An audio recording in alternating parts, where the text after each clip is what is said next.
Hello ulit bali may tanggap tayong ngayon, Kawasaki welding inverter,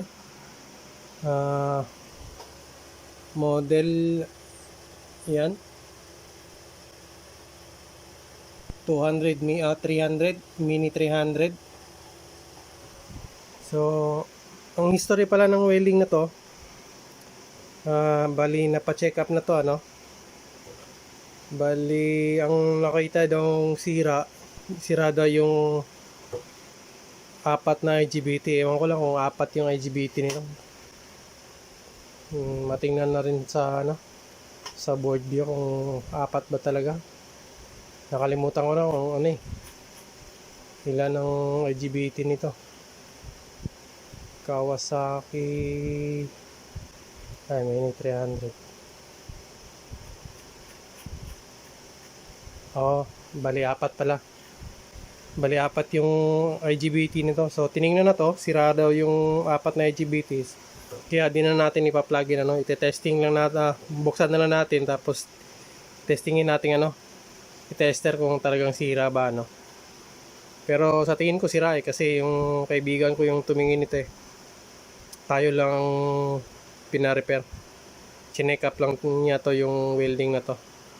So buksan ko lang yung welding tapos balik tayo Bali ito na yung loob ni Kawasaki mini 300.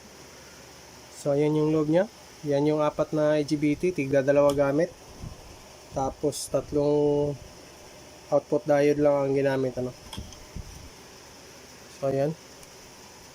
So tingnan natin dito kung nagalaw na ba.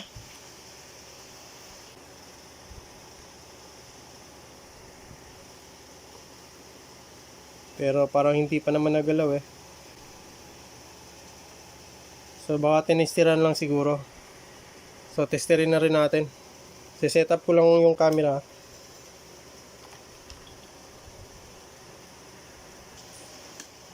So bali gagamitin natin continuity mode lang buzzer. Yan. So check lang natin yung mga IGBT kung sira ba. Sira talaga. Pakita ko na lang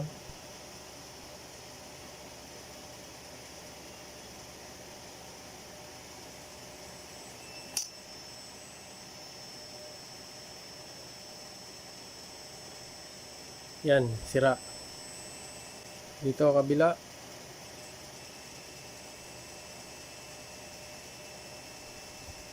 Shorted din. Dito.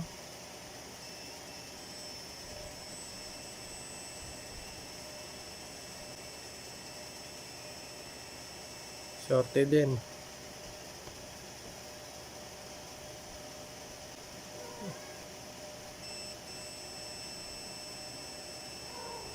Shorted din.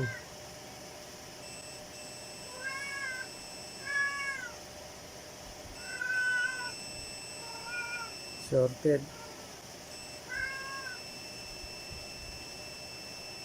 So shorted lahat Try natin yung output.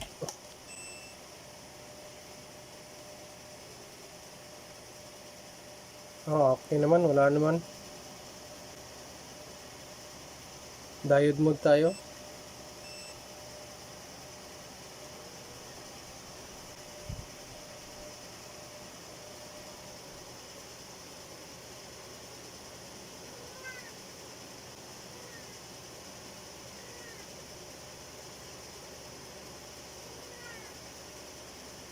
So ayan, hindi naman shorted yung diode. 0.335.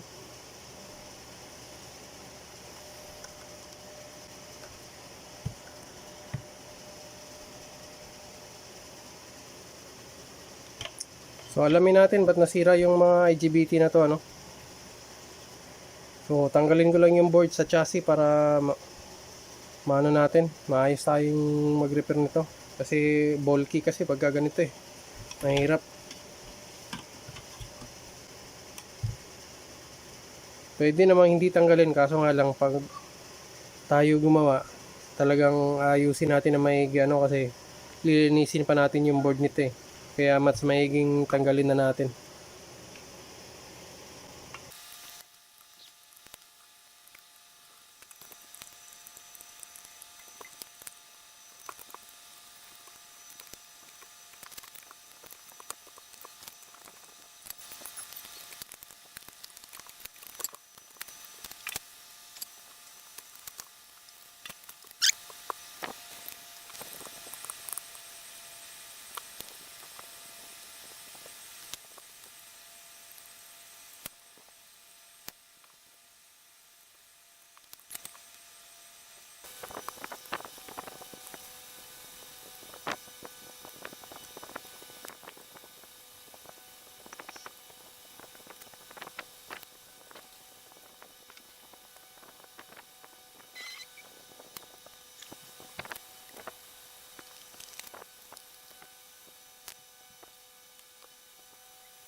So, bali, tanggalin natin yung power supply transformer natin, ano, para maglagay tayo ng workbench power supply natin.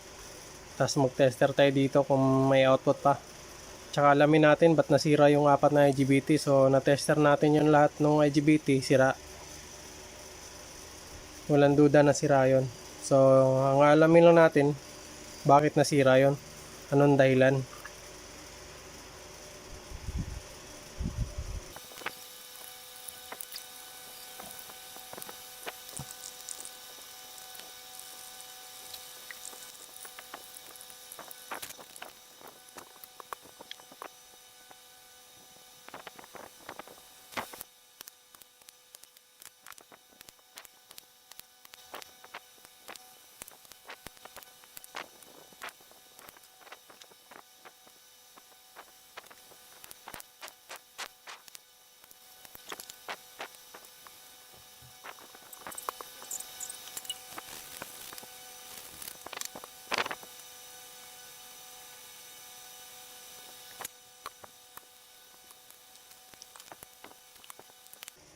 So, testing tayo ng signal, ano.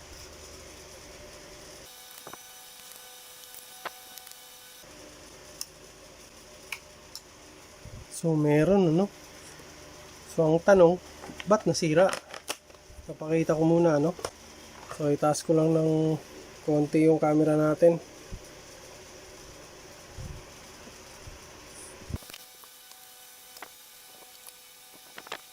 So, nakaset tayo ng 50 volts AC. So, ayan.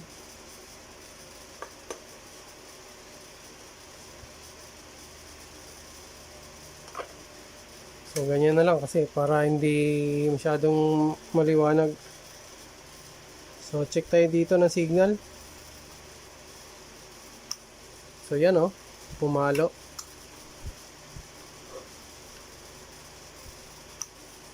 Yan. Meron din.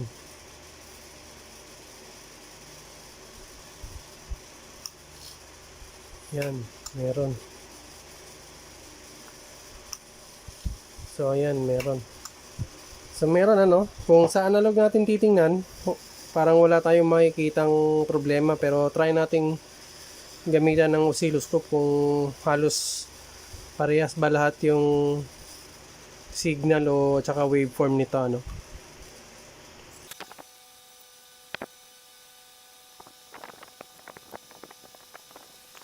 So, bali ayan, naglagay na tayo ng test point lahat.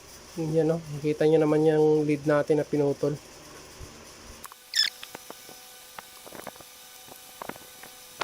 So yan, yung isang ground di na natin gagamitin kasi magkaparehas lang ang ground nito, eh. Yung dalawang prad.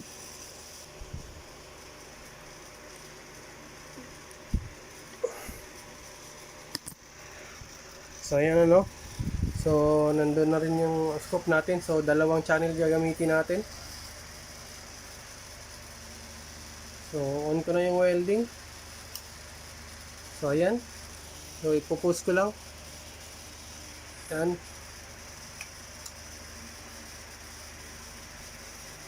So tingnan natin dito, ibaba lang natin yung ano natin.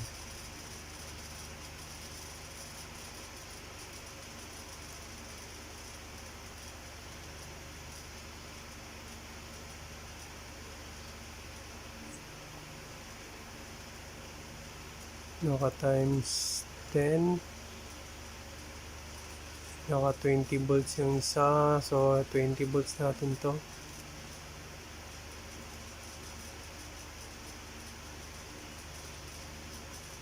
Channel 120.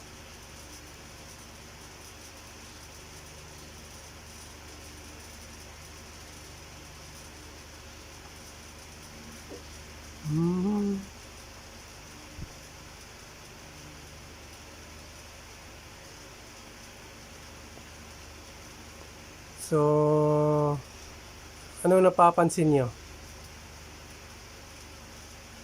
May napansin ba kayo na magkaiba? O wala? Meron, ano? Kita nyo yung yellow? Ito. Yan, oh. Susumin natin yan, patataasin natin. Yan. Dito, merong papunta sa baba. Yung dito, wala. So, hindi pantay yung signal kaya nasisira yung IGBT. Dapat kung anong signal nung nandito, ganun din dapat yung signal dito. So, sa isang ano pa lang yan, sa magkaparehas pa lang na ano yan, na IGBT na dalawa, ano. Ewan ko na lang dito sa ano, kabila din. So, dapat parehas na parehas yan. Kaya yan yung ano natin kasi kung itataas natin tong green, yan. Tapos, ipantay natin.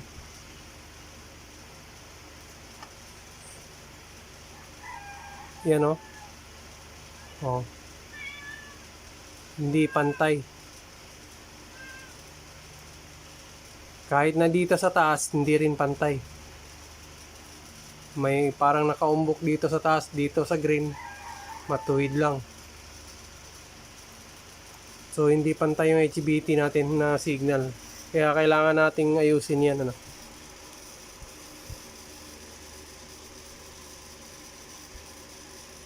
So, try natin dito sa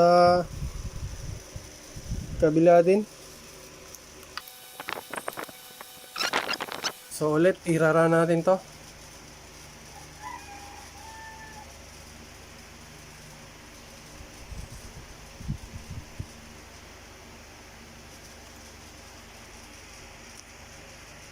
Yan.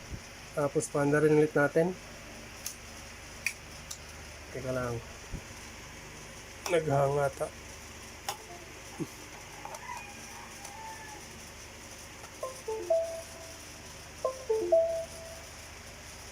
On ulit natin.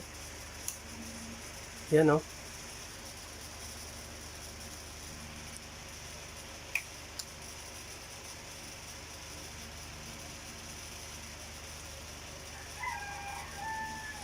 So, balik lang natin kasi magkaiba yung ano, yellow. Hindi sumama. On natin. So, ayan. So, post lang natin. Gawin nating auto. So, ayan. Tapos, post natin. Yan. So, napapansin nyo, dito, parehas. Walang pinagkaiba. May umbok siya dito. Taas natin ng konti ito. Yan o. Di ba magkaparehas yung dito banda? Yung kabila lang ang pangit. Yan o. Pantay, parehas. Dito rin parehas. So, yung kabila, wala tayong problema dito. Yung dun lang, dyan banda, dyan yung may problema, kaya hanapin natin yung problema na yan, ba't nagkaan yan. Minsan, ang nasisira dyan, mga resistor lang. Kaya hindi pantay yung waveform na nilalabas o yung signal na, no? Tapos, kita nyo yung reference natin. So, parehas lang.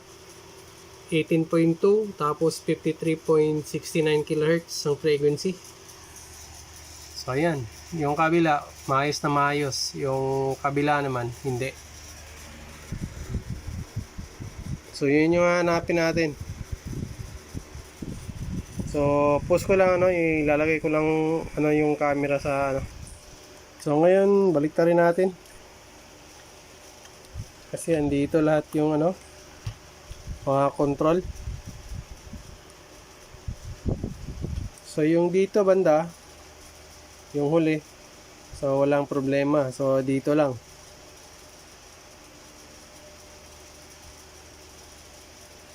So kailangan natin makita yung mga sira dito. Balik tayo dito ano.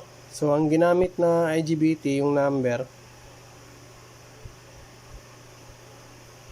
yan. So 40 and 60. Tapos ang ginamit ni Kawasaki dito na control resistor o di kaya bias resistor ang ginamit, ano. So nakikita nyo, yan, 2R2 at saka 200. So mostly sa 40 and 60 ang ginagamit na mga resistor is nasa 5R1, 5R6 at saka 220, ano. So kaya ang gawin natin dito, mo-modified natin siya, ano, para yung rise time niya at saka yung on time at saka yung off time magiging tama lang, ano, hindi sobrang bilis. Kasi pagka ginamit mo kasi itong R2R, masyadong mabilis yung open at saka closing ng MOSFET.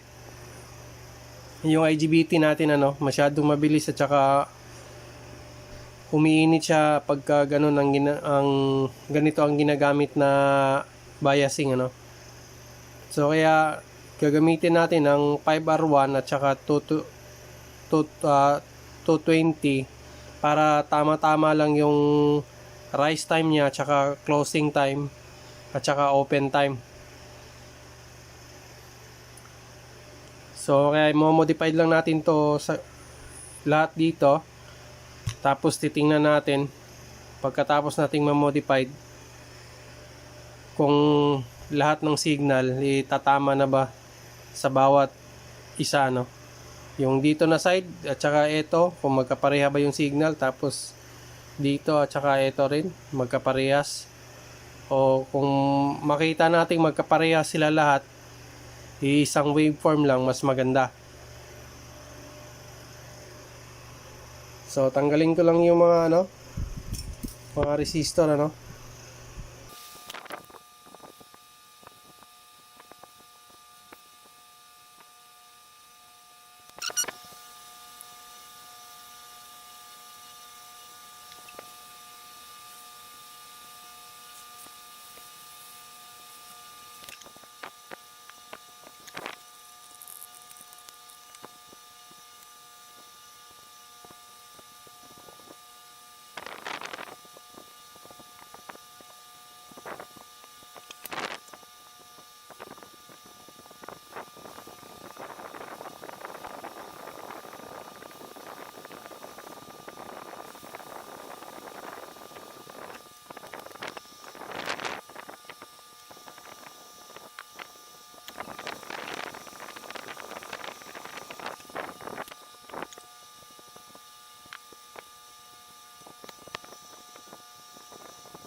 So testing ulit tayo ng signal.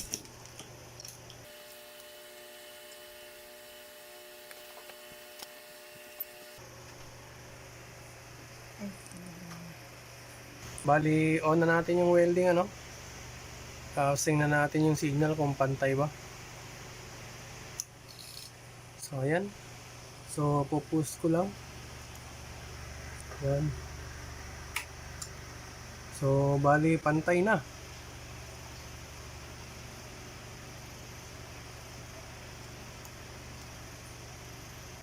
Yan, o. Hindi to may baba na. Dito may baba na rin. Tapos yung taas pantay na. So lipat tayo dito sa kabila.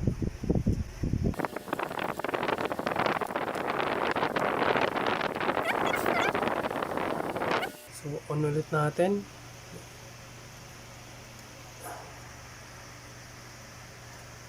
So ito na, on na natin.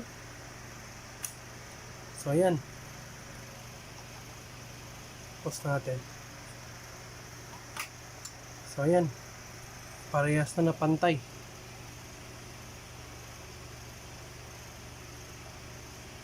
So reference voltage natin, yan, 20.1 volts, 54.05 kilohertz.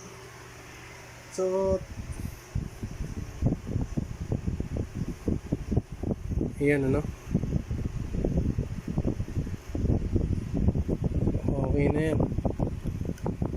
So para maging full wave yan, saan ba tayo kukuha ng ano, kasi pantay na yan eh.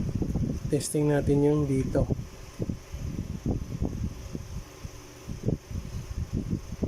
Yan, bukan ulit natin dito.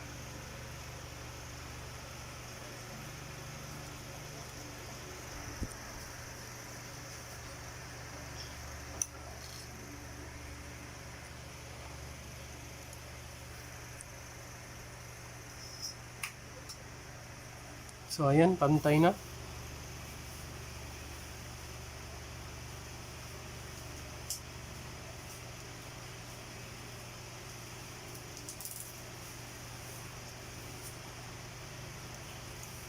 So pataas pala yung ano nito, signal.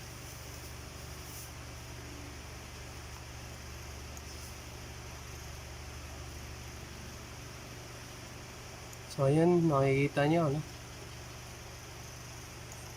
Yung dito meron ding ano, nakalimutan ko na yung tawag dito. Tapos dun sa taas ganun din. So dito meron ding baba, meron din. So ayos na, pwede na tayong maglagay ng bagong IGBT.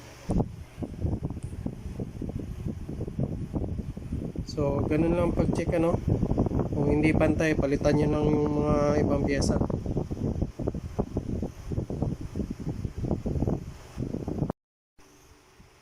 So ayan, ano, pwede na tayong maglagay ng mga bagong IGBT kasi nga pantay na lahat ng signal, wala nang pinagkaiba sa bawat isa nila, no. Dito parehas, dito parehas, at saka kung dito tayo mag-tester sa bawat isa, parehas na yung signal nila, no. Kaya kung natatandaan nyo, pag ako nagre-repair, lahat ng pyesa dito, balik tayo dito sa ano, sa likod.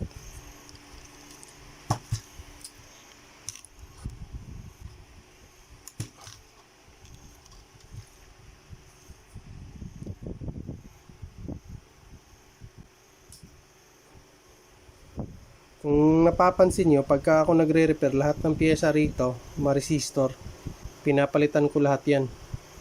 Kasi nga, ang purpose nun para maging pantay lahat ng signal. Kasi, kung minsan kasi may mga kasamahan tayo, o may ibang nagdi-DIY, kung ano lang yung may sira dito, yun lang din yung portion na papalitan. Yung ibang pyesa, hindi na papalitan, ano. Kaso nga lang, okay naman yun. Kaso nga lang, hindi tatagal yung gawa mo kasi nga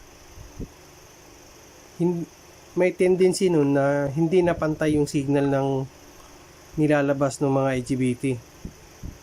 Kaya nasisira ulit yon. Ang hindi ko lang pinalitan dito, yung diode lang kasi buo naman eh. Wala namang naging problema. Ang naging problema lang doon, kasi nga may isang portion dito sa IGBT natin na hindi pantay yung signal. So lahat ng resistor pinalitan din natin dito. So para magiging pantay at saka ano, mawala yung pagkakaiba nila. So yun lang pinalitan natin. So ngayon pwede na tayong maglagay ng bagong IGBT. Tsaka may ano tayo dito, ano, napakita ko na sa nakaraang video ng Kawasaki Mini 300, yung diagram nito, ano.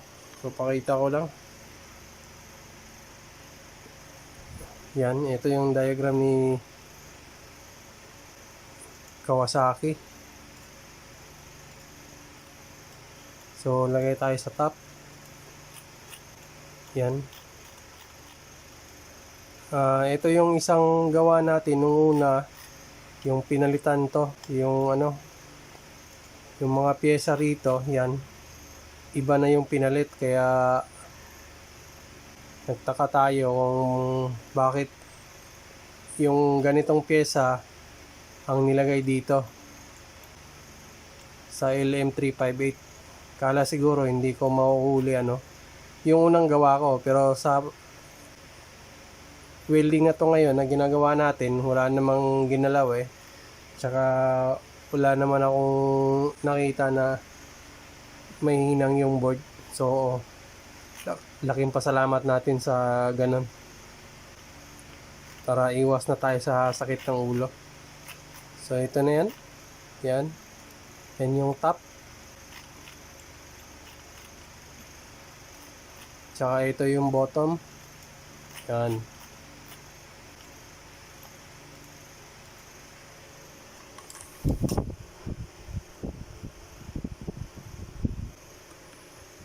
So di ko napapakita yung yung paano i-test yung mga IGBT, kasi meron naman akong mga video nun, pwede nyo namang tingnan nun kung paano i-test yan. So maglalagay lang ako ng bagong IGBT, tapos testing na natin to. So ayan, naikabit na natin yung mga IGBT na 4. Tapos naayos na rin natin yung signal niyan. Saka magte-testing na tayo. So hopefully maayos yung gawa natin So on ko na yung extension. Yan, naka-on na yan. So ito na, o-on na natin. So ayan, so may output tayo na 58, 59. So ayan okay na. So pero mas magiging okay to yung gawa natin pag tinesting natin sa labas to, at saka hindi na pumutok yung mga IGBT. Doon na natin malalaman kung talagang ayos ba yung gawa natin. So punta tayo sa labas, testing natin tong welding.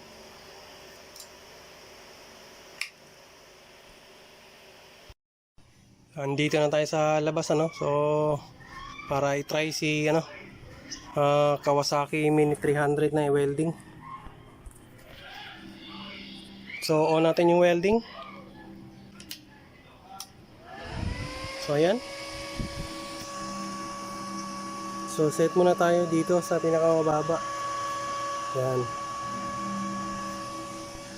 Try natin i-spark.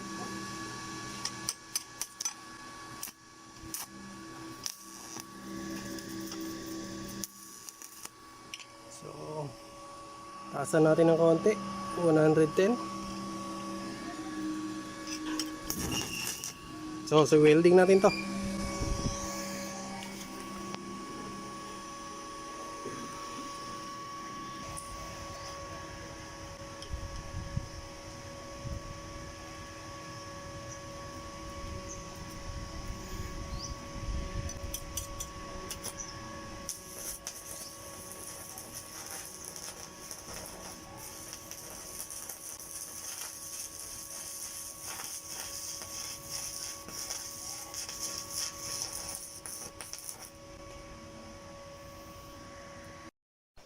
Balik tayo dito sa loob So nabuo na natin si Kawasaki Mini 300. So bali okay naman yung welding niya, wala namang nasirang pyesa, pumutok na ating IGBT So pwede ko nang ibigay kay customer to. So bali huling testing na lang natin to. So on natin yung extension, yan. Tapos on natin yung welding. Yan. Tapos magsuka tayo dito. So ayan, 57 volts output voltage natin. So ayan, okay na. So hanggang dito na lang yung video So kung nagustuhan nyo, paki-like and subscribe na rin Tsaka sa lahat ng subscriber ni Tagong Pix, ako po taos pusong nagpapasalamat sa pagtangkilik ng mga aking mga video. So hanggang sa muli, maraming salamat.